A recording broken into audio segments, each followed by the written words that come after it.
Hello friend, स्वागत है आपका अपने चैनल आज क्लास में। आज की इस वीडियो में गणित के ऐसे महत्वपूर्ण ऑब्जेक्टिव प्रश्न हम आपको बताएंगे जो आपके बोर्ड परीक्षा में प्रत्येक साल पूछे जाते हैं।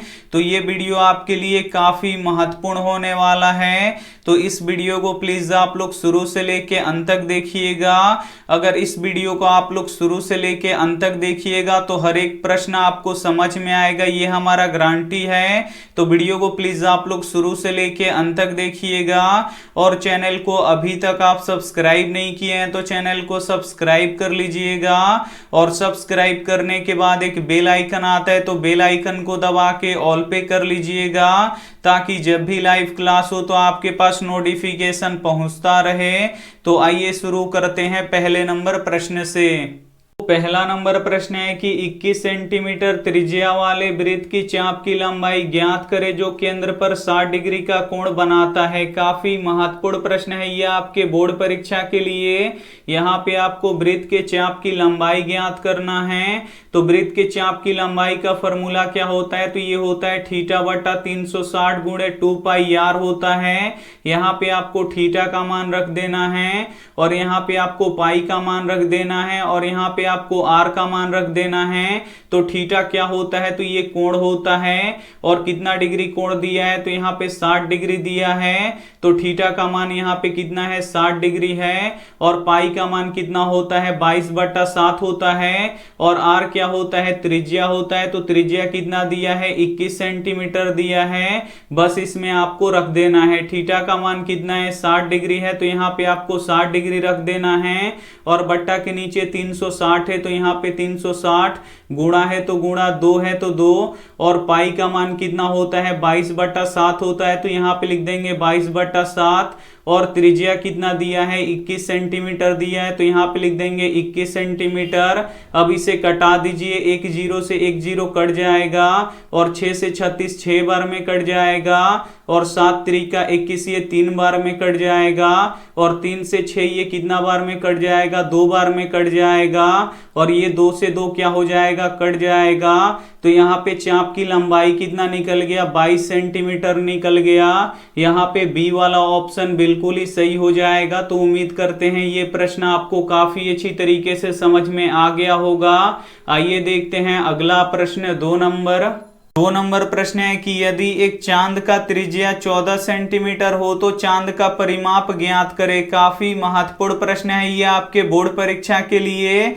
यहाँ पे एक चांद का त्रिज्या 14 सेंटीमीटर दिया है, तो चांद का परिमाप ज्ञात करना है। तो चांद कैसा होता है, तो ये अर्धवृत्ताकार होता है। तो यहाँ पे आपको अर्धवृत्त का परिमाप का फॉर्मूला लिखना पड़ेगा। तो अर्धवृत्त का परिमाप का फॉर्मूला क्या होता है, तो ये होता है पाई आर प्लस 2r होता है। यहाँ पे आपको पाई का मान रख देना है और यहाँ पे आपको आर का मान रख देना है। तो आर क्या होता है, त्रिज्या होता है। और त्रिज्या का मान कितना दिया है, 14 सेंटीमीटर दिया है। तो आर का मान यहाँ पे कितना हो जाएगा, 14 सेंटीमीटर हो जाएगा।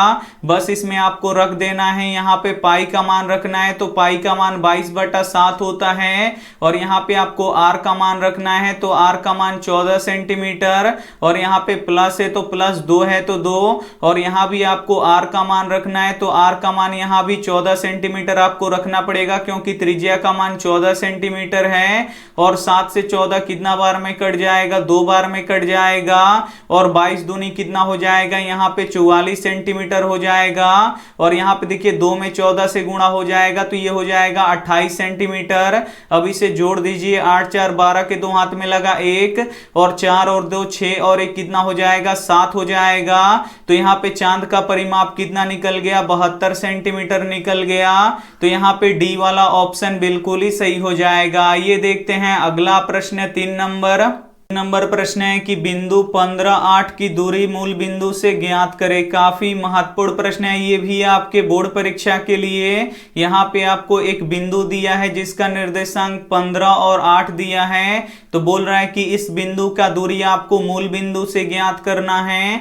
तो मूल बिंदु से दूरी का आपको फॉर्मूला याद होना चाहिए, ये होता है x² + y² होता है। अगर ये फॉर्मूला आपको पता नहीं है तो इसे आप लोग लिख के याद कर लीजिए। यहाँ पे आपको x का मान रख देना है और यहाँ पे आपको y का मान रख देना है। तो इसमें से जो पहला वाला होता है ये x का मान होता है और दूसरा वाला y का मान होता है। तो यहाँ पे रख दीजिए x का मान 15 है तो यहाँ पे लिख देंगे 15 और स्क्वायर है तो यहाँ पे लिख देंगे स्क्वायर, प्लस है तो प्लस, और यहाँ पे आपको y का मान रखना है तो y का मान 8 है तो यहाँ पे लिख देंगे 8 और इसका स्क्वायर है तो हम भी यहाँ पे इसका स्क्वायर कर देंगे। 15 का स्क्वायर कितना होता है तो 225 होता है और 8 का स्क्वायर कितना होता है 64 होता है। अब इसे जोड़ दीजिए, 5 और 4 कितना हो जाएगा 9 हो जाएगा और 2 और 6 कितना हो जाएगा 8 हो जाएगा और यहाँ पे 2 है तो 2 और 289 का वर्गमूल कितना होता है 17 होता है। तो बिंदु 15 8 की दूरी मूल बिंदु से कितना निकल गया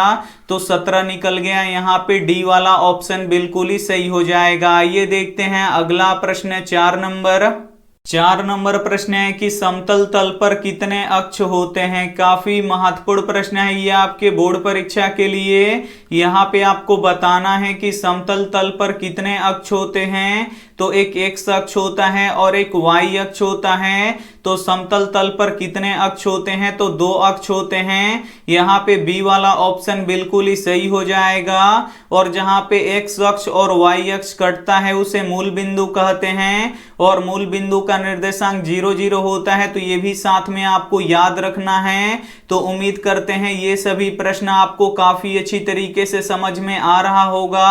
अगर समझ में आ रहा है तो प्लीज आप लोग वीडियो को एकदम शुरू से लेके अंत तक देखिएगा और वीडियो को अभी तक आप लाइक नहीं किए हैं तो प्लीज आप लोग वीडियो को लाइक भी कर दीजिएगा। आइए देखते हैं अगला प्रश्न 5 नंबर प्रश्न है कि यदि cos 4x माइनस 10 डिग्री बराबर 0 हो तो x का मान ज्ञात करें। काफी महत्वपूर्ण प्रश्न है ये आपके बोर्ड परीक्षा के लिए।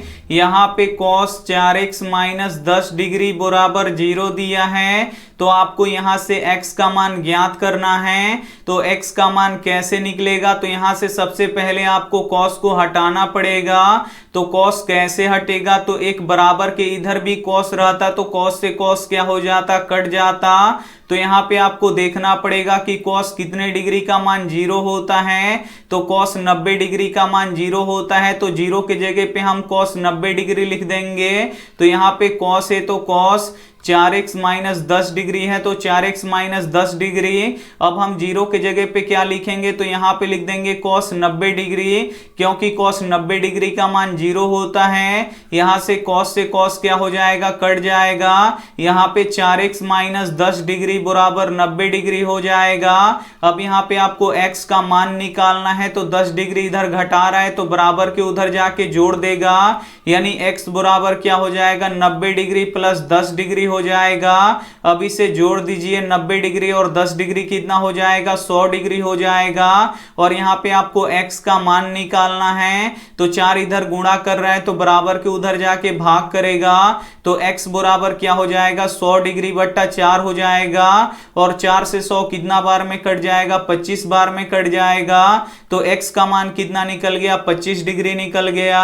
यहाँ पे ए वाला ऑप्शन बिल्कुल ही सही हो जाएगा। ये देखते हैं अगला प्रश्न 6 नंबर प्रश्न है कि sine 31 degree minus cos 69 degree किसके बराबर होगा। काफी महत्वपूर्ण प्रश्न है ये भी आपके बोर्ड परीक्षा के लिए। यहाँ पे आपको बताना है कि sine 31 degree minus cos 69 degree किसके बराबर होगा।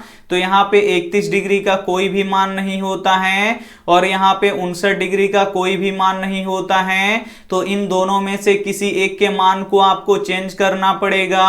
तो यहाँ पे हम साइन 31 डिग्री का मान चेंज करते हैं। तो यहाँ पे साइन है तो साइन, और हम 31 डिग्री को कैसे लिख सकते हैं तो 90 डिग्री में से कितना घटाएंगे तो 31 डिग्री आएगा। तो 90 डिग्री में से अगर हम 59 डिग्री को घटा लेंगे तो यहाँ पे हमारा 31 डिग्री आ जाएगा और ये हमारा चेंज भी हो गया। और यहाँ पे माइनस है तो माइनस, और यहाँ पे cos 69 डिग्री है तो यहाँ पे cos 69 डिग्री। अब यहाँ पे देखिए ये एक फॉर्मूला बन गया साइन 90 डिग्री माइनस थीटा। तो साइन 90 डिग्री माइनस थीटा किसके बराबर होता है, तो कॉस थीटा के बराबर होता है। और थीटा के जगह पे कितना है, यहाँ पे 59 डिग्री है, तो यहाँ पे लिख देंगे 59 डिग्री, और माइनस यहाँ पे कॉस 59 डिग्री है, तो यहाँ भी लिख देंगे कॉस 59 डिग्री। तो कॉस 59 डिग्री में से कॉस 59 डिग्री घट जाएगा तो कितना बचेगा, 0 बचेगा। यहाँ पे ए वाला ऑप्शन बिल्कुल ही सही हो जाएगा। ये देखते हैं अगला प्रश्न 7 नंबर प्रश्न है कि 2 कॉस थीटा बराबर √3 हो तो थीटा का मान ज्ञात करें। काफी महत्वपूर्ण प्रश्न है ये आपके बोर्ड परीक्षा के लिए। यहाँ पे 2 कॉस थीटा बराबर √3 दिया है, तो आपको थीटा का मान ज्ञात करना है। तो सबसे पहले 2 इधर गुणा कर रहा है, तो बराबर के इधर आके क्या करेगा, भाग करेगा। भाग करने का अर्थ ये बट्टा के नीचे चला जाएगा, तो इधर बचेगा हमारा कॉस थीटा, और बराबर के इधर हो जाएगा √3/2। अब यहाँ पे आपको थीटा का मान ज्ञात करना है, तो यहाँ से आपको कॉस को हटाना पड़ेगा। तो एक कॉस अगर बराबर के इधर रहता तो कॉस से कॉस कट जाता। तो यहाँ पे अब आपको देखना पड़ेगा कि कॉस कितने डिग्री का मान √3/2 होता है, तो कॉस 30 डिग्री का मान √3/2 होता है। तो √3/2 की जगह पे हम कॉस 30 डिग्री लिख देंगे। अब यहाँ पे देखिए कॉस थीटा है तो कॉस थीटा, और यहाँ पे देखिए √3/2 की जगह पे हम क्या लिख देंगे, कॉस 30 डिग्री लिख देंगे, क्योंकि कॉस 30 डिग्री का मान √3/2 होता है। तो यहाँ से कॉस क्या हो जाएगा, कट जाएगा। थीटा बराबर कितना निकल गया, 30 डिग्री निकल गया। यहाँ पे सी वाला ऑप्शन बिल्कुल ही सही हो जाएगा। आइए देखते हैं अगला प्रश्न 8 नंबर प्रश्न है कि AP 4, 10, 16, 22 डॉट डॉट का 10वां पद ज्ञात करें। यहाँ पे एक AP दिया है, इस AP का 10वां पद ज्ञात करना है। तो 10वां पद का फॉर्मूला क्या होता है, तो A + 9D होता है। तो यहाँ पे आपको A का मान रख देना है, और यहाँ पे आपको D का मान रख देना है। तो A क्या होता है, AP का प्रथम पद होता है, यानी पहला पद होता है। तो AP का पहला पद कितना है, 4 है, तो यहाँ पे A का मान 4 निकल गया। अब आपको यहाँ पे D का मान रखना है। तो D क्या होता है, सार्वअंतर, और सार्वअंतर कैसे निकलता है, तो दूसरे पद में से पहले पद को घटाना पड़ता है। तो दूसरा पद कितना है, 10 है, और पहला पद कितना है, 4 है, इसे घटा दीजिए। 10 में से 4 घटेगा, कितना बचेगा, 6 बचेगा। तो यहाँ पे A का मान 4 निकल गया और D का मान 6 निकल गया, बस इसमें आपको रख देना है। A का मान 4 है तो यहाँ पे 4 प्लस है तो प्लस, 9 है तो 9, और D का मान कितना निकला है, 6 निकला है, तो यहाँ पे लिख देंगे 6। सबसे पहले यहाँ पे गुणा करेंगे, 4 + 9 छक कितना हो जाएगा, 54 हो जाएगा, और 54 और 4 कितना हो जाएगा, 58 हो जाएगा। तो यहाँ पे 10वां पद कितना निकल जाएगा, 58 निकल जाएगा। यहाँ पे ए वाला ऑप्शन बिल्कुल ही सही हो जाएगा। आइए देखते हैं अगला प्रश्न 9 नंबर प्रश्न है कि x² - 2√2x + 1 बराबर 0 का विवेचक ज्ञात करें। यहाँ पे जो ये द्विघात समीकरण दिया है इसका विवेचक ज्ञात करना है। तो विवेचक का फॉर्मूला क्या होता है, तो ये होता है b² - 4ac। बस यहाँ पे आपको b का मान रख देना है, और यहाँ पे a का मान रख देना है, और यहाँ पे आपको c का मान रख देना है। तो a, b और c का मान आएगा कहाँ से, तो इस द्विघात समीकरण से आएगा। जो x² में गुणा करता है वो a का मान कहलाता है। तो x² में क्या गुणा कर रहा है, कुछ भी नहीं कर रहा है। जहां पे कुछ भी नहीं होता है वहां पे 1 होता है, तो a का मान कितना निकल गया, 1 निकल गया। और जो केवल x में गुणा करता है वो b का मान होता है। तो यहाँ पे x में क्या गुणा कर रहा है, तो -2√2 गुणा कर रहा है। तो यहाँ पे b का मान कितना निकल गया, -2√2, और यहाँ पे c का मान कितना है, तो 1 है, बस इसमें आपको रख देना है। b का मान कितना है, तो -2√2, और इसका स्क्वायर है तो हम भी इसका स्क्वायर कर देंगे। माइनस है तो -4 है तो 4, और a का मान कितना है, 1 है तो 1, और c का मान भी 1 है तो यहाँ पे लिख देंगे 1। अब यहाँ पे देखिए -2√2 का द होल स्क्वायर है, तो स्क्वायर का अर्थ क्या होता है कि यही चीज 2 बार गुणा होता है। तो यहाँ पे यही चीज हम 2 बार लिख देंगे, और यहाँ पे माइनस है तो -4 एकम 4, और 4 एकम 4 हो जाएगा। अब यहाँ पे देखिए माइनस माइनस क्या हो जाएगा, प्लस हो जाएगा। अब यहाँ पे देखिए 2 दूना कितना हो जाएगा, यहाँ पे 4 हो जाएगा, और √2 में √2 से गुणा होगा तो ये कितना हो जाएगा, √4 हो जाएगा, और -4 है तो यहाँ पे लिख देंगे -4। अब यहाँ पे देखिए 4 है तो 4, और √4 का वर्गमूल कितना होता है, 2 होता है, और यहाँ पे -4 है तो यहाँ पे लिख देंगे -4। अब यहाँ पे देखिए 4 दूनी कितना हो जाएगा 8 - 4, 8 में से 4 घटेगा तो कितना बचेगा 4 बचेगा। तो यहाँ पे हमारा विवेचक कितना निकल गया 4 निकल गया।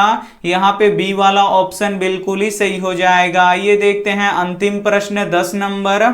10 नंबर प्रश्न है कि निम्न में से कौन रैखिक समीकरण है। इसमें से आपको बताना है कि कौन रैखिक समीकरण है। तो रैखिक समीकरण किसे कहते हैं, तो जिस समीकरण में चर का महत्तम घात 1 होता है उसे रैखिक समीकरण कहते हैं। तो इस वाले समीकरण में 2 चर हैं और दोनों का महत्तम घात कितना है 1 है। तो यहाँ पे जो सी वाला है x + y = 3, ये एक रैखिक समीकरण है। यहाँ पे सी ऑप्शन बिल्कुल ही सही हो जाएगा।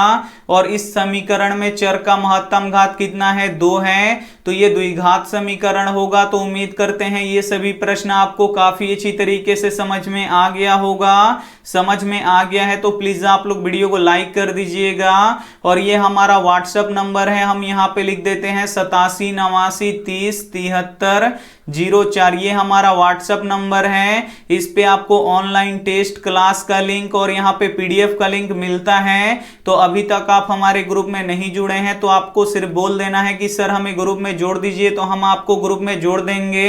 वीडियो को लाइक नहीं किए तो प्लीज आप लोग वीडियो को लाइक कीजिए, अपने दोस्तों के पास इस वीडियो को जरूर शेयर कीजिए। और चैनल को अभी तक आप सब्सक्राइब नहीं किए हैं तो चैनल को सब्सक्राइब करके साथ में बेल आइकन को ऑल पे दबा लीजिएगा, ताकि जब भी लाइव क्लास हो तो आपके पास नोटिफिकेशन पहुंचता रहे। Thank you for watching. मिलते हैं अगली वीडियो में, तब तक अपना ध्यान रखिए, मन लगा के पढ़ाई कीजिए। Take care and bye.